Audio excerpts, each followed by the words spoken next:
Matthew chapter 22. Jesus spoke to them again in parables, saying, "The kingdom of heaven is like a king who held a wedding feast for his son. And he sent his slaves to call those who had been invited to the wedding feast, and they were unwilling to come. Again, he sent other slaves, saying, 'Tell those who have been invited, behold, I have prepared my dinner. My oxen and my fattened cattle are all butchered, and everything is ready. Come to the wedding feast.' But they paid no attention and went their separate ways, one to his own farm, another to his business, and the rest seized his slaves and treated them abusively, and then killed them. Now the king was angry, and he sent his armies and destroyed those murderers and set their city on fire. Then he said to his slaves, 'The wedding feast is ready, but those who were invited were not worthy. So go to the main roads and invite whomever you find there to the wedding feast.' Those slaves went out into the streets and gathered together all whom they found, both bad and good, and the wedding hall was filled with dinner guests.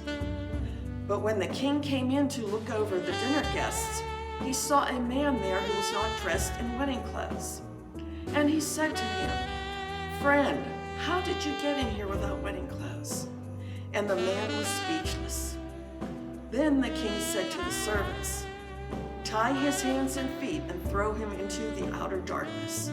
There will be weeping and gnashing of teeth in that place. For many are called, but few are chosen.'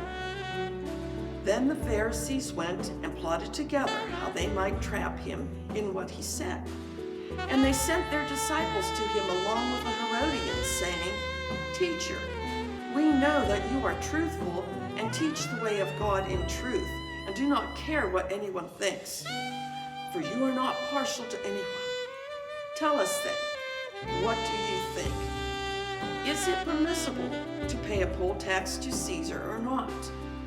But Jesus perceived their malice and said, 'Why are you testing me, you hypocrites?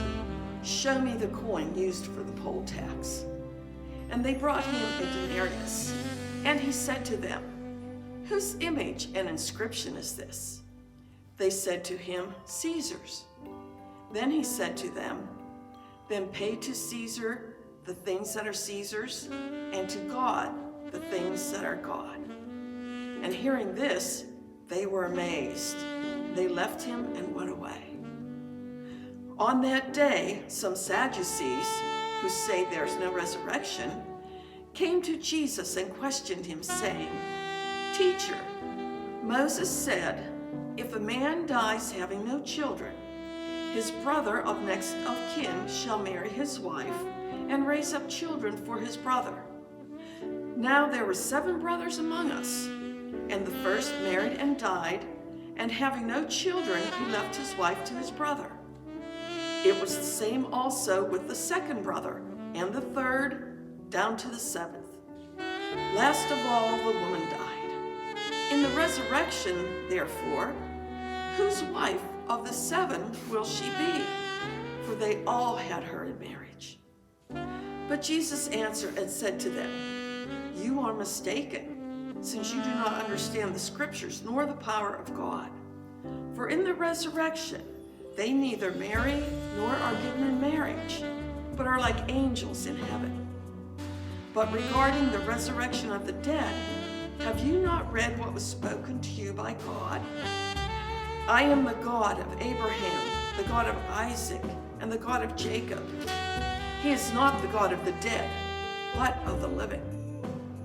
When the crowds heard this, they were astonished at his teaching. But when the Pharisees heard that Jesus had silenced the Sadducees, they gathered together, and one of them, a lawyer, asked him a question, testing him. 'Teacher, which is the great commandment in the law?' And he said to him, 'You shall love the Lord your God with all your heart, with all your soul, and with all your mind. This is the great and foremost commandment. The second is like it. You shall love your neighbor as yourself. Upon these 2 commandments hang the whole law and the prophets. Now, while the Pharisees were gathered together, Jesus asked them a question. What do you think about the Christ? Whose son is he? They said to him, the son of David.